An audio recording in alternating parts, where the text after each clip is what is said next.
The outlook from here on in is fascinating, it seems to me. The balance between the government's approach to the lockdown and the number of cases that are being reported still seems very much on a tripwire.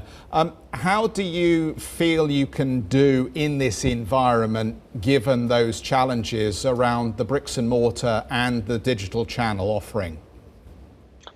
I think everyone's well aware now. The government and the scientific community have been very clear that being fit and healthy is pretty or very important to combating any effects of COVID-19.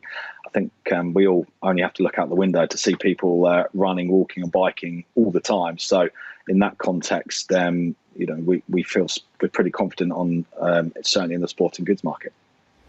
Chris, in Jeff's read into you, we talked about your focus online, but I mean, like you would have looked at the devastation on the high street and just be appalled by what's happening on a social basis, an employment basis, whatever.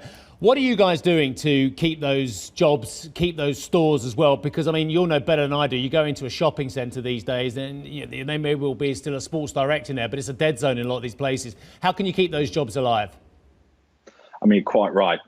Our elevation strategy has led to the opening of great new stores. They're big, they're open, we've got great product in them, very welcoming environments. But if you look at the wider high street, it's a mess, sadly, and you're walking down high streets with boarded up shops everywhere, and it's going to get worse unless the government do something. The key area, certainly at the moment, to deal with it is business rates. It's complete insanity paying, welcome as the one-year moratorium was. In April 21, everyone goes back to paying rates based on values from 2015. Now, you don't need to be a brain surgeon to understand that the retail environment was very different in 2015 than it is now. The government must do something about business rates. We've said, for instance, House of Fraser, they will pay, double, treble, quadruple the amount of rates that they should be in some circumstances, and that's not sustainable. Ourselves and the retail industry as a whole is calling to pay fair rates. We're not asking for discounts, just fair rates. So look, that's one side of the equation, which I totally 100% agree with the business rate saying it's devastating what's going on there as well. But the other side of the equation is this ongoing multi-decade battle with the landlords as well. And I would argue, and I don't think you're going to disagree with me, you've never been in a stronger position to face down the landlords as well. How's that battle going?